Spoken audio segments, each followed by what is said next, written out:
أعوذ بالله من الشيطان الرجيم بسم الله الرحمن الرحيم فأزلهما الشيطان عنها فأخرجهما مما كانا فيه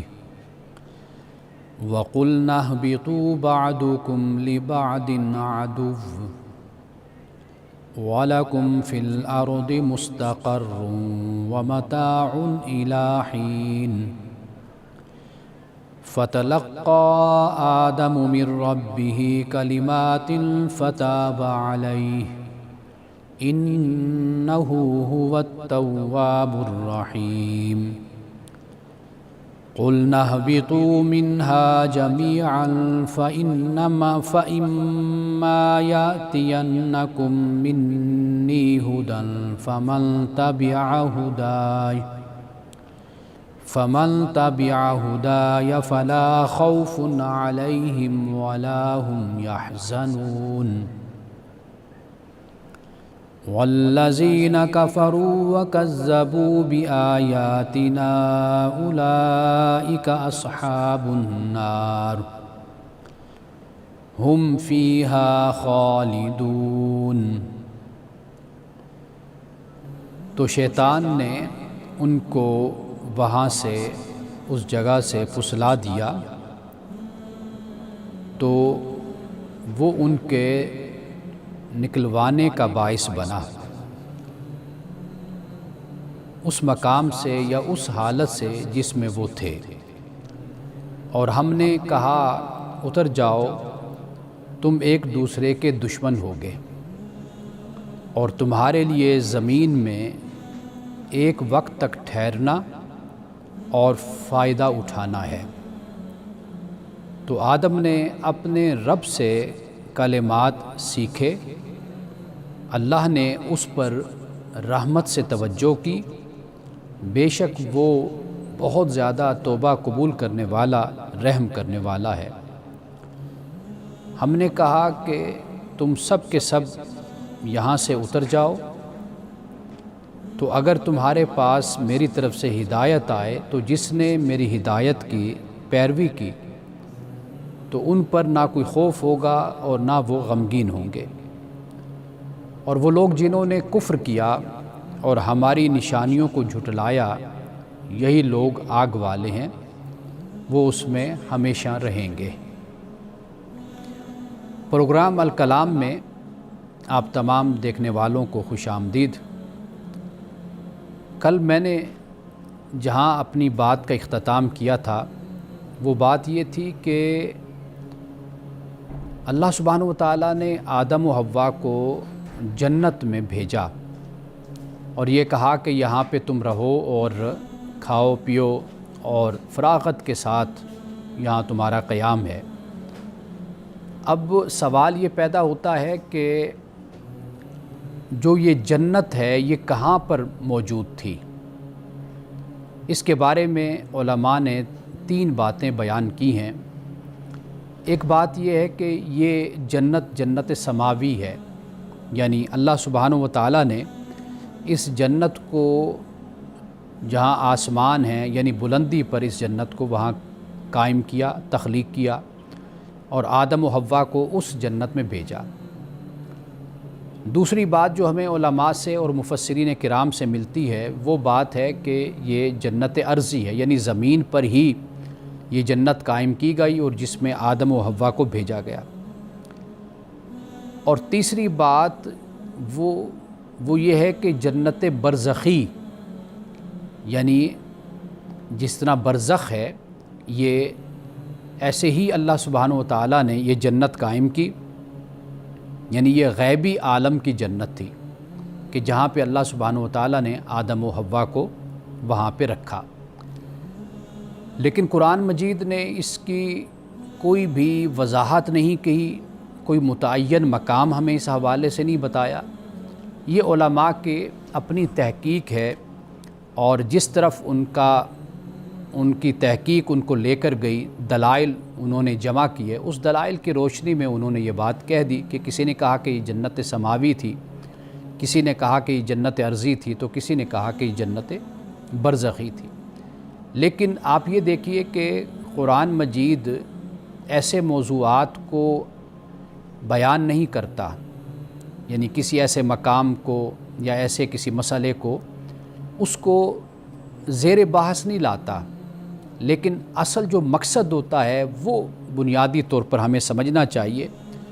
وہ یہ ہے کہ اطاعت اور نافرمانی، اس کا جو فرق ہے یہ ہم لوگوں کو، مسلمانوں کو، قرآن مجید پڑھنے والوں کو سمجھنا چاہیے کہ جو اللہ سبحانہ و تعالیٰ کی اطاعت کرنے والا ہے، اللہ ان کے لیے اپنے انعام و اکرام کا اعلان کرتا ہے اور جنت کا اعلان کرتا ہے، اور جو اللہ سبحانہ و تعالیٰ سے دور ہو جاتے ہیں، کہ جیسے ابلیس کا ذکر ہوا، تو ان لوگوں کا جو معاملہ ہوتا ہے وہ قرآن پاک بیان کر دیتا ہے کہ بھئی ایسے لوگ پھر خدا کی ناراضگی مول لیتے ہیں، خدا تعالیٰ کی رحمت سے دور ہو جاتے ہیں۔ تو یہ بنیادی بات ہے جو ہمیں سمجھنی چاہیے، لیکن میں ایسے موضوعات کا اور ایسے مسائل کا ذکر صرف اس لیے کر دیتا ہوں کہ تاکہ آپ لوگوں کے نالج میں یہ بات رہے، آپ لوگوں کے علم میں رہے کہ یہ بھی ابحاث یا یہ بحثیں ہمارے ہاں مفسرین کرام نے اور علماء نے کی ہوئی ہیں، اور ان کی کتابوں میں بھی موجود ہیں، اور ان کی گفتگوؤں میں بھی، خطابات میں بھی اور دروس میں بھی ان موضوعات اور ان مسائل کا ذکر ہمیں مل جاتا ہے۔ لیکن قرآن مجید اس طرح کی ابحاث سے بالکل پاک ہے۔ ناظرین کرام، کل میں نے ایک بات آپ سے یہ بھی کہی تھی کہ اللہ سبحانہ و تعالیٰ نے سورۃ الاعراف میں جب یہ بیان فرما دیا کہ آدم و حوا کہ جب ابلیس نے ان کو بہلایا یا پھسلایا، ورغلایا، تو اس وقت جب ان کا وجود یا ان کی شرمگاہیں ننگی ہوئی تو یہ پتوں سے چھپانے لگے۔ تو میں نے یہاں پہ ایک بات یہ بیان کی تھی کہ انسان کا جو جذبہ ہے وہ فطری ہے،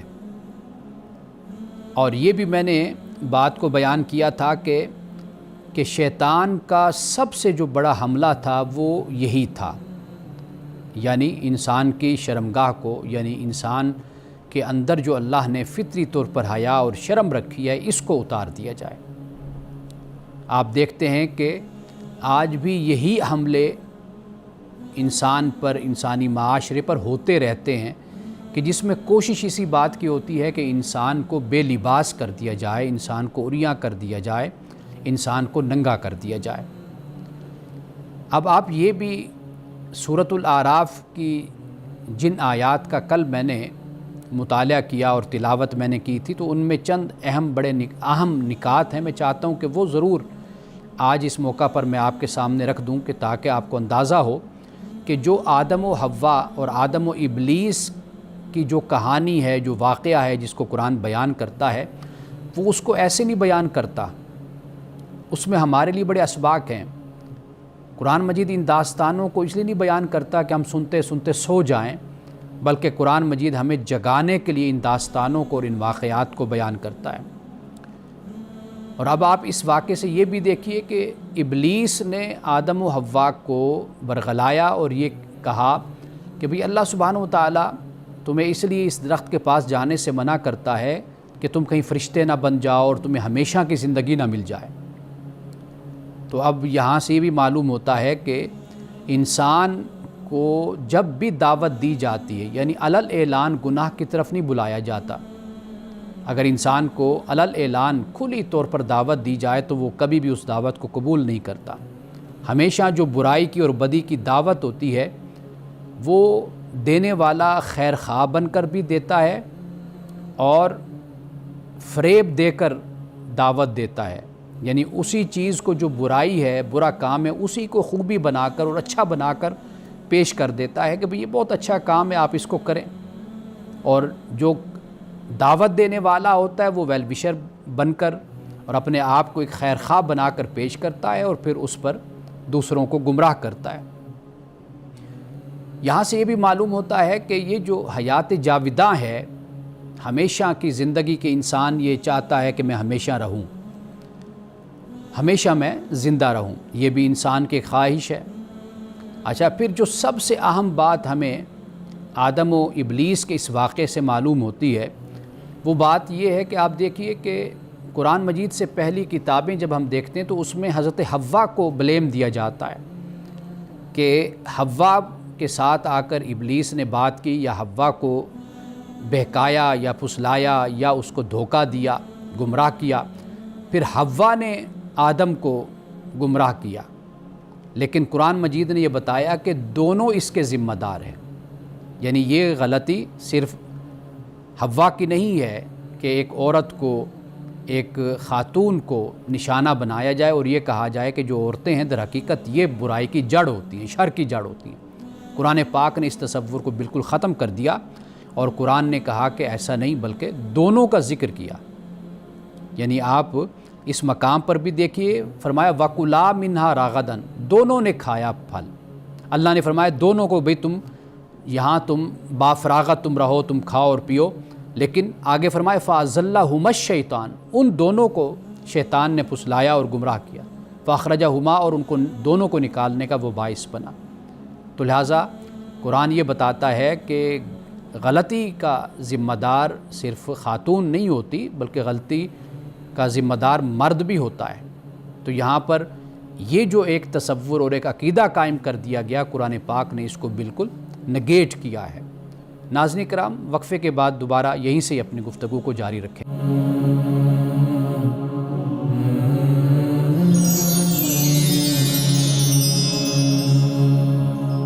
وقفے پہ جانے سے پہلے ہم اس نقطے پہ بات کر رہے تھے کہ سورۃ الاعراف میں، بلکہ پورے قرآن مجید میں جب آپ آدم و ابلیس کا واقعہ اور قصہ آپ پڑھتے ہیں تو اس میں بہت سے اسباق اور بہت سی نصیحتیں ہیں جو ہمارے لیے ہیں، جیسے میں نے کچھ بیان کی ہیں۔ لیکن آپ یہ دیکھیے کہ شیطان اور ابلیس کی، یعنی ابلیس بھی وہی ہے، شیطان جنوں میں سے اور انسانوں میں سے بھی ہوتے ہیں، تو ابلیس کی جو کوشش ہے وہ یہ ہے کہ یہ دکھایا جائے کہ تو نے جس انسان کو یہ منصب خلافت کا عطا کیا یہ اس کا مستحق نہیں تھا، اس کا حقدار نہیں تھا۔ لیکن انسان میں اور شیطان میں زمین آسمان کا فرق ہے، انسان میں اور ابلیس میں زمین آسمان کا فرق ہے۔ وہ کیا فرق ہے؟ وہ فرق یہ ہے کہ انسان کو یہ مرتبہ خدا نے دیا، یعنی انسان کو علم اور قدرت، اختیار اور ارادہ یہ خدا نے دیا،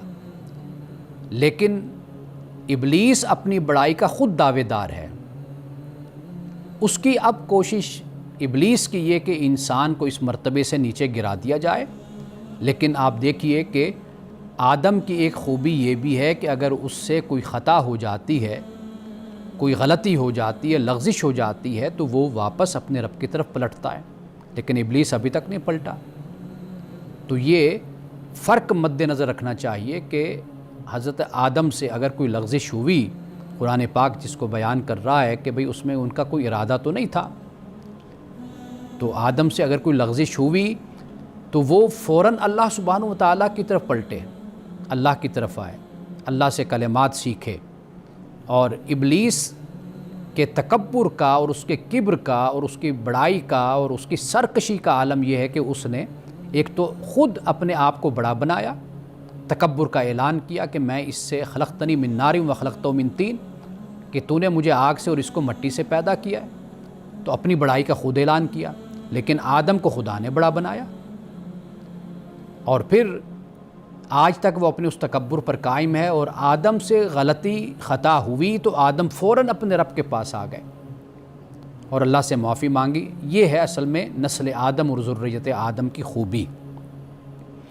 اب دیکھیے اللہ سبحانہ و تعالیٰ نے فرمایا کہ ولا تقربا حاذی شجرۃ، درخت کے قریب نہیں جانا۔ میں چاہتا ہوں کہ میں اس شجرہ کے بارے میں بھی کچھ وضاحت کر دوں۔ قرآن مجید اس سے بھی خالی ہے کہ یہ شجرہ کیا ہے، یعنی ہم درخت کہتے ہیں۔ ہمارے مفسرین کرام نے اس کے بارے میں، کسی نے کہا کہ کھجور ہے، کسی نے کہا کہ یہ کافور ہے، کسی نے انجیر، کسی نے کچھ کہا، لیکن قرآن مجید نے اس کی بالکل وضاحت نہیں کی۔ لیکن جو نقطہ یہاں پر سمجھنے والا ہے وہ یہ ہے کہ اللہ سبحانہ و تعالیٰ کی بڑی نعمتیں ہوتی ہیں، یعنی جنت میں کوئی ایک پھل یا ایک درخت تو نہیں تھا نا، کئی درخت تھے۔ لیکن جس سے روکا گیا اسی کی طرف توجہ ہوئی۔ ہم ذرا اپنی بھی فطرت پر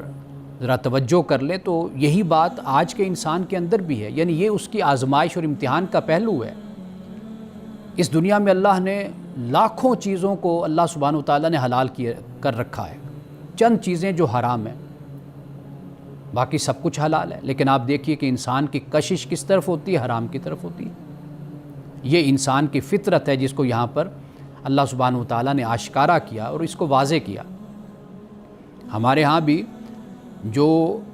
مشروب حرام ہے یا جو چیز کھانے میں حرام ہے اس پر زیادہ بحث ہوتی ہے کہ یہ کیوں حرام ہے، یہ کب حرام ہے، اور اسے کیا کسی طریقے سے کوئی پہلو اس کا استثنائی صورت بھی نکلتی، یہ بحث ہوگی ہمارے ہاں۔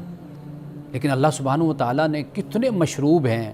کتنی اشیاء ہیں، خوردنی ہیں جو ہم کھاتے ہیں، جو جائز ہے، جب چاہیں ہم کھائیں، لیکن توجہ حرام کی طرف ہوتی ہے۔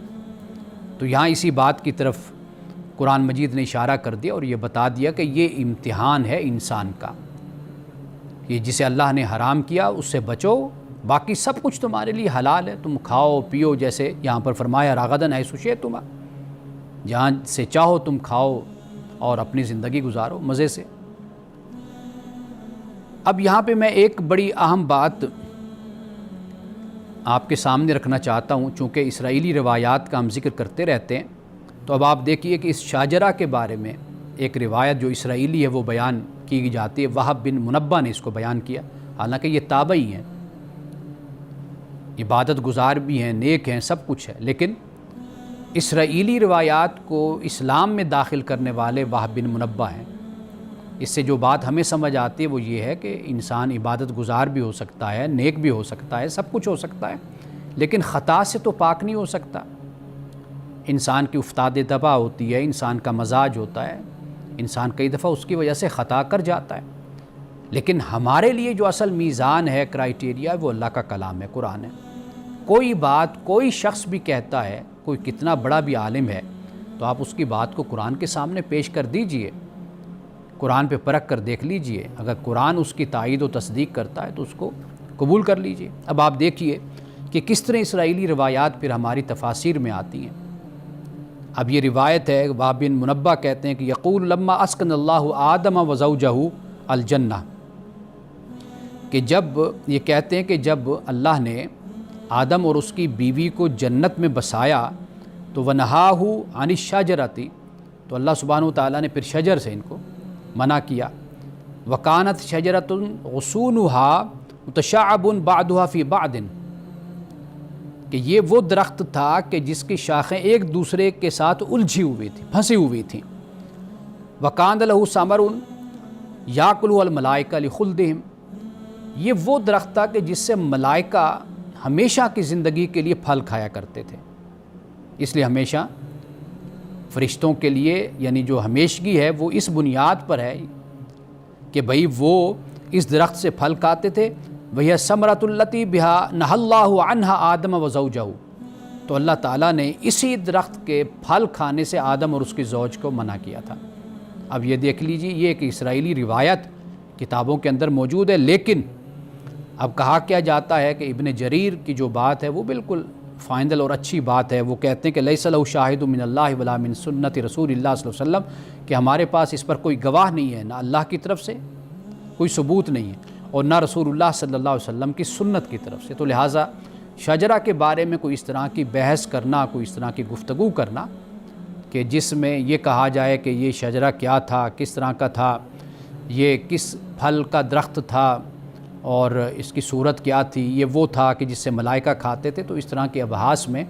اور اس طرح کی طوالت میں اور تفصیل میں نہیں جانا چاہیے،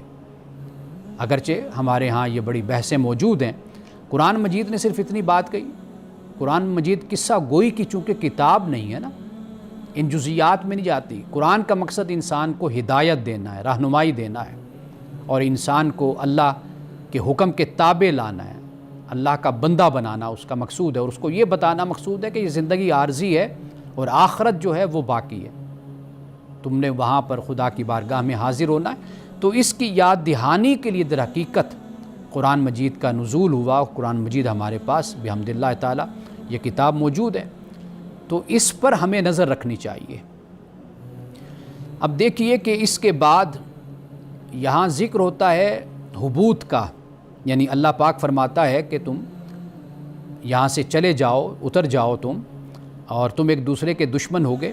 قرآن مجید میں اہبتو جو ہے یہ جمع کا صیغہ ہے، یعنی پلورل ہے یہ، اور قرآن مجید میں اہبتا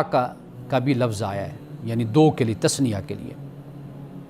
اب اصل جو دشمنی ہے وہ آدم اور ابلیس کی ہے، یہ فطری دشمنی ہے، فطری عداوت ہے۔ انہ لکم عدو مبین، قرآن پاک نے جا بجا یہ بات کہی ہے کہ یہ شیطان تمہارا کھلا دشمن ہے، یہ تم سے جھوٹے وعدے کرتا ہے، تمہیں فریب دیتا ہے، اور تم میں وسوسے پیدا کرتا ہے، یہ خناس ہے، اور یہ تمہیں اپنے رب سے دور کرنا چاہتا ہے۔ انسان کو باخبر کر دیا گیا، اور خدا کا، اللہ کا اور جو ابلیس کا مکالمہ ہے اس کو بھی قرآن مجید نے بیان کیا ہے۔ جب اللہ نے اسے کہا کہ بھئی مذموما مدحورا، کہ جنت سے نکال دیا، اس کو رجیم قرار دے دیا، اب اس کا جو رویہ اور اس کا جو کہنا ہے وہ یہی ہے کہ تو نے مجھے نکالا ہے، میں اس کا بدلہ لوں گا، کن سے؟ ذریت آدم سے، یعنی ان کو میں دنیا ان کے لیے مزین کر دوں گا، ان کو میں اغوا کروں گا، بھٹکاؤں گا، ان کو گمراہ کروں گا، اور مختلف طریقوں سے ان پر حملے کروں گا۔ وہ لشکر کے ذریعے سے بھی ہوں گی، وہ آوازوں کے ذریعے سے بھی ہوں گی، وہ مختلف طریقوں سے ہوں گی، مال اور دولت کے ذریعے سے بھی میں ان کو بہکاؤں گا۔ تو اس لیے جو انسان کی، آدم کی اور ابلیس کی جو دشمنی، یہ فطری دشمنی، انسان کے ساتھ دشمنی فطری نہیں ہے، یہ فطری دشمنی نہیں ہے۔ اب آپ دیکھیے قرآن پاک اس حوالے سے کیا کہتا ہے۔ قرآن یہ کہتا ہے کہ قَالَ اهْبِطَا مِنْهَا جَمِيعًا، کہ تم دونوں سب یہاں سے اتر جاؤ اور تم ایک دوسرے کے دشمن ہوگے، پھر اللہ تعالیٰ کی ہدایت تمہارے پاس آئے گی، جو اس کی پیروی کرے گا تو فرمایا کہ وہ پھر نہ تو گمراہ ہوگا اور نہ وہ شقی ہوگا۔ لیکن آدم کا اترنا یہ حبوط امتحان کے لیے تھا، اور شیطان کا اترنا، ابلیس کا، یہ حبوط لعنت کے لیے تھا۔ اور پھر یہ بھی یاد رکھیے کہ اللہ سبحانہ و تعالیٰ سے آدم نے کلمے سیکھے، وہ کلمے کیا ہیں؟ وہ سورۃ الاعراف کی آیت کہ جہاں اللہ کی بارگاہ میں انہوں نے عرض کی ربنا ظلمنا انفسنا وان لم تغفر لنا وترحمنا لنکونن من الخاسرین، اللہ سے اس کی مغفرت اور رحمت کا سوال کیا۔ یہ کلمات ہیں جو اللہ نے آدم کو سکھائے، اور آج ذریت آدم کے لیے بھی یہی ہے راستہ کہ اگر کوئی ان سے خطا، کوئی گناہ ہو جاتا ہے، کوئی لغزش ہو جاتی ہے، تو وہ اللہ کی بارگاہ میں یہی آ کر عرض کریں کہ اے ہمارے رب، ہم نے اپنے اوپر ظلم کیا، اگر تو ہماری مغفرت نہیں کرے گا، ہم پر رحم نہیں کرے گا، تو ہم تو نقصان اٹھانے والوں میں سے ہو جائیں گے۔ تو لہٰذا حبوط آدم میں اور حبوط ابلیس میں یہ بنیادی طور پر فرق ہے۔ اور پہلے آپ دیکھ لیجئے کہ جو حبوط کا ذکر ہوا، پھر اس کے بعد دوسری مرتبہ بھی حبوط کا ذکر ہوا، تو جس سے بات یہ سمجھ آتی ہے کہ یہ جو دوسرا حبوط ہے یہ آزمائش اور امتحان کے لیے، یعنی یہ راندہ درگاہ کرنے کے لیے نہیں، اپنی بارگاہ سے نکال دینے کے لیے نہیں، وہ فرعون کے، وہ ابلیس کے لیے، آدم و حوا کے لیے یہ ہے امتحان اور آزمائش۔ فرمایا کہ پھر میری طرف سے تمہارے پاس ہدایت آئے گی، جو اس ہدایت کی پیروی کرے گا تو اسے نہ کوئی خوف ہوگا، نہ کوئی اسے حزن و ملال ہوگا، اور جو انکار کرے گا اور ہماری آیتوں کو جھٹلائے گا تو فرمایا کہ وہ آگ میں رہے گا۔ ناظرین کرام، یہیں پہ ہی ہم درس قرآن کو مکمل کرتے ہیں، تو انشاءاللہ آئندہ ہم اس سے آگے اپنے پروگرام میں گفتگو کریں گے۔ وقفے کے بعد دوبارہ حاضر ہوتے ہیں اور آپ کے جو سوالات ہیں ان پہ بات کرتے ہیں۔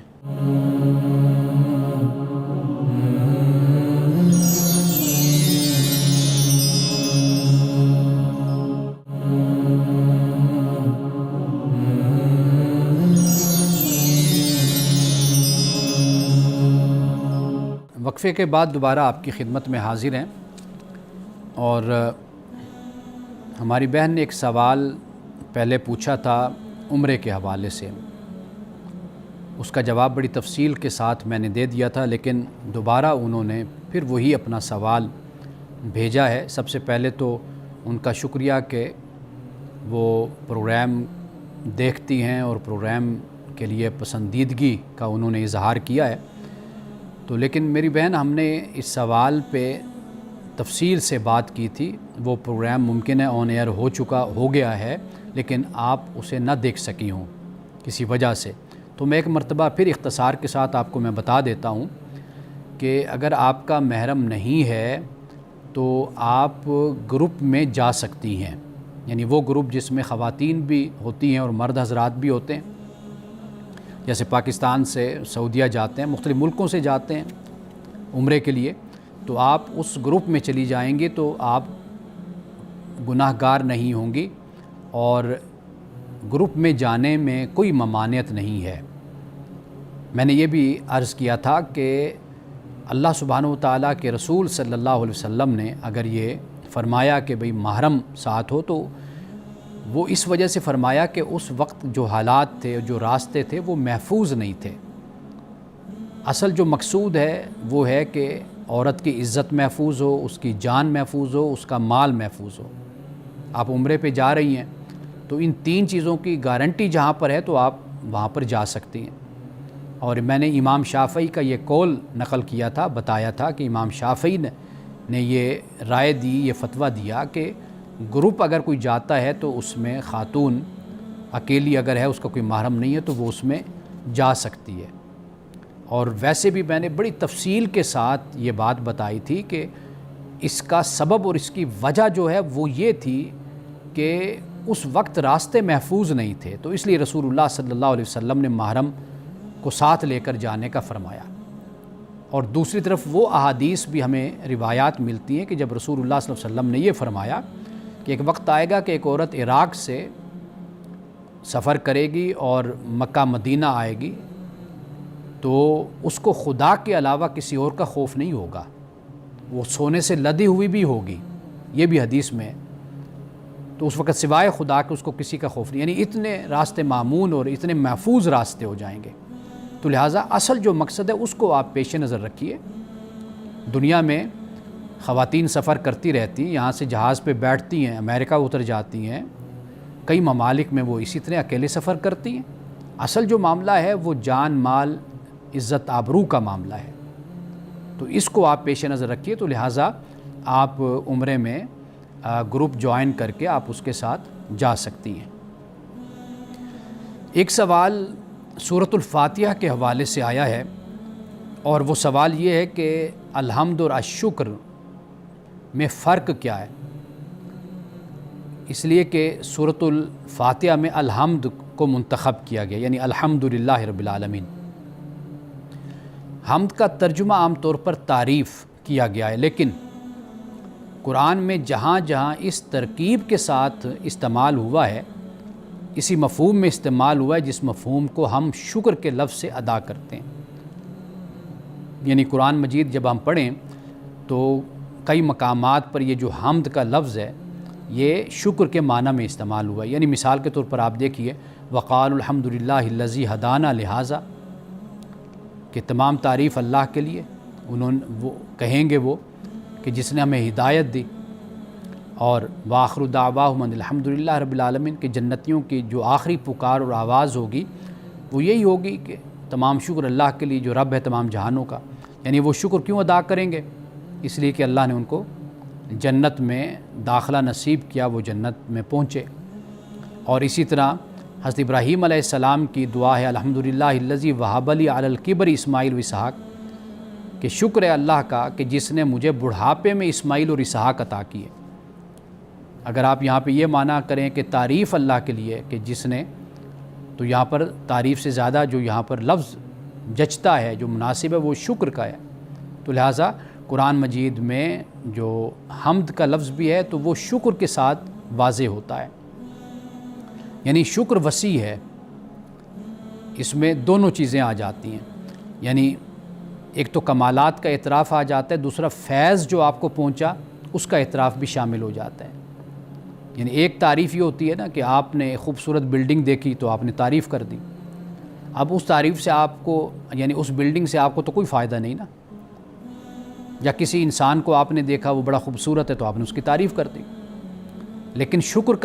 کب بنتا ہے؟ شکر تب ہوتا ہے کہ جب وہ خوبصورت انسان بھی ہے لیکن وہ ساتھ سخی بھی ہے، اس نے آپ کے ساتھ بھلا کیا ہے، آپ کے ساتھ نیکی کی ہے، احسان کیا ہے آپ پر، تو لہٰذا یہ شکر ہو جائے گا جب آپ اس کی تعریف کریں گے۔ تو حمد ہر قسم کی خوبیوں پر بولا جاتا ہے، ہر کمال کے لیے بولا جاتا ہے، وہ خواہ فیض پہنچے یا نہ پہنچے وہ حمد عام ہو جاتا ہے۔ لیکن شکر کا مفہوم اس لفظ کا جزو غالب، آپ اس کو یوں سمجھ لیجئے، تو لہٰذا الحمد زیادہ جامع ہے، اور یعنی اللہ تو بذات خود تعریف کے لائق ہے، اور شکر کرنا کیا ہے؟ یہ اعتراف بھی ہے اور نعمت کے درست استعمال کا ارادہ بھی ہوتا ہے، یہ فرق ہے۔ تو اس لیے شکر لفظ اگر حمد کی جگہ پر ترجمے میں استعمال ہوتا ہے تو وہ حمد کے مفہوم کو وسیع کر دیتا ہے، یعنی اس میں سب کچھ وہ آ جاتا ہے کہ جو یہاں پر بیان کرنا مقصود ہے۔ تو یہ سورۃ الفاتحہ کے حوالے سے سوال ہے، اور اسی طرح ایک اور سوال بھی ہے، میں اس پر صرف سوال دہراتا ہوں، جواب میں وقفے کے بعد آ کر پیش کرتا ہوں۔ وہ یہ ہے کہ سورۃ الفاتحہ انسان اور خدا کے رشتے کی بنیاد کس تصور پر رکھتی ہے؟ محبت پر، خوف پر یا معرفت پر؟ یہ سوال ہے کہ اللہ سبحانہ و تعالیٰ کی ذات سے جو تعلق ہے وہ کیا رشتہ ہونا چاہیے، محبت کا، خوف کا یا پھر معرفت کا؟ یہ بڑا اہم سوال ہے، تو وقفے کے بعد ہم اس پر بات کرتے ہیں۔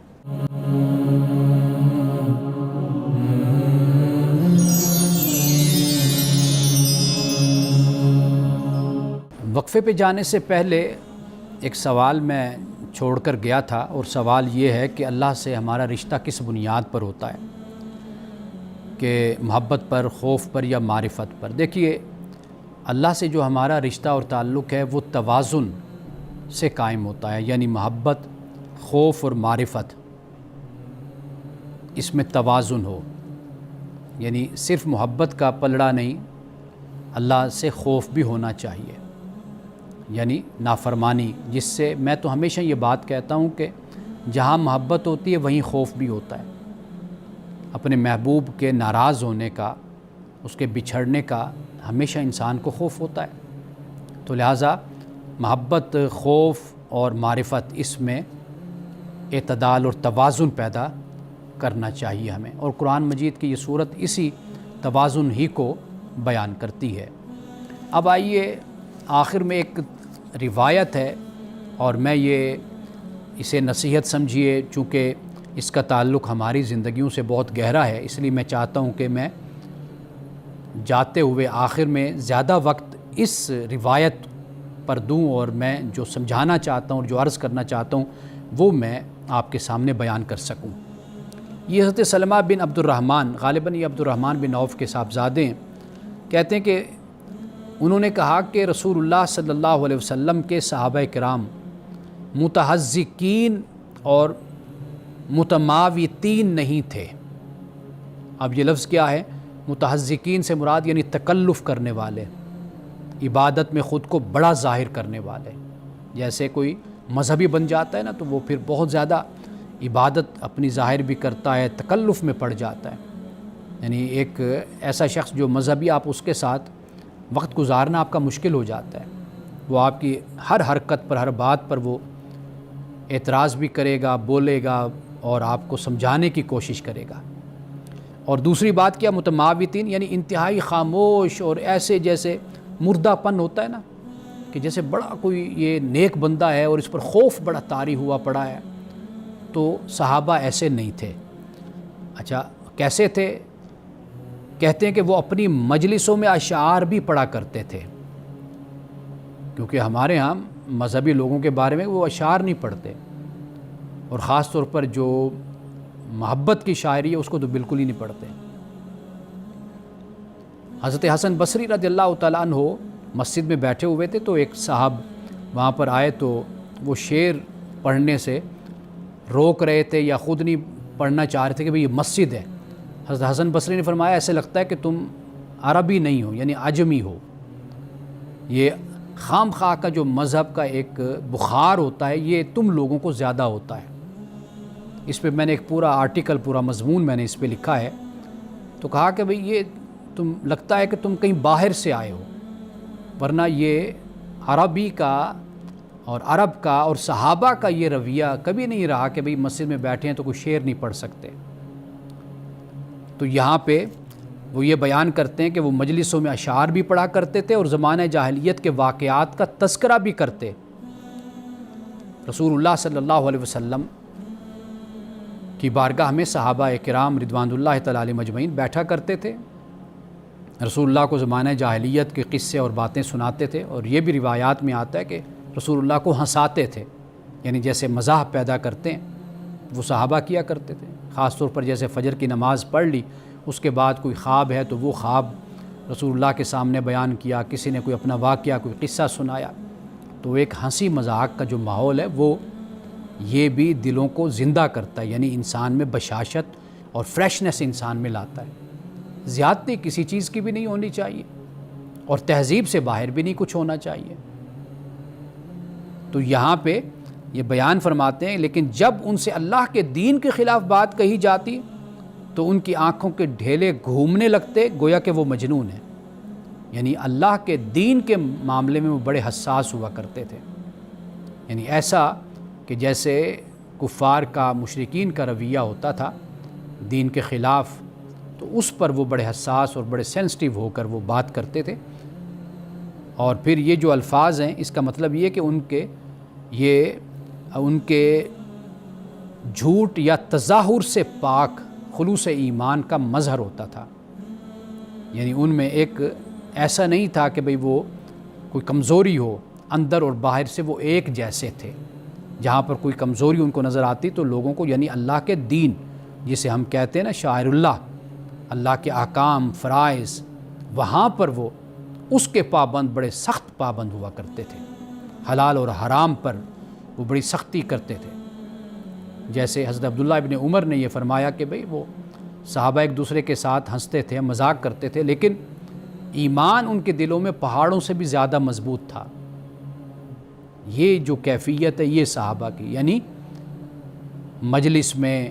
معاشرت میں، دوستوں کے ساتھ بیٹھنا اٹھنا، تو اس میں مذاق اور گفتگو اور لطائف اور مزاح یہ سب چلتا ہے، لیکن جب خدا کی بارگاہ میں ان کا جانا ہوتا تو خدا کی بارگاہ میں وہ بڑے پختہ یقین اور ایمان کے ساتھ حاضر ہوتے تھے۔ جہاں خدا کے احکام، حلال اور حرام اور فرائض اور احکام کی بات ہوتی تھی، وہاں پر وہ بڑے مضبوط ہو جاتے تھے۔ یہ وہ چیز ہے جسے ہمیں اختیار کرنا چاہیے، یعنی جہاں پر اللہ کا حکم ہے سر تسلیم خم، لیکن جہاں پہ خدا نے خود نرمی رکھی اپنے بندوں کے ساتھ، تو ان معاملات میں ہم جب سختی اور شدت کا انداز اور طریقہ اختیار کرتے ہیں تو وہاں سے پھر لوگوں کے دلوں میں دین سے دوری اور بیزاری پیدا ہوتی ہے۔ اور رسول اللہ نے فرمایا کہ آسانیاں پیدا کرو، تنگی مت پیدا کرو، بشارت دو، اور لوگوں کو دین سے دور مت کرو، بیزار مت کرو، یہ آپ نے فرمایا۔ انہی الفاظ کے ساتھ آپ سے میں اجازت لیتا ہوں، انشاءاللہ کل پھر دوبارہ آپ سے ملاقات ہوگی۔ السلام علیکم ورحمۃ اللہ وبرکاتہ۔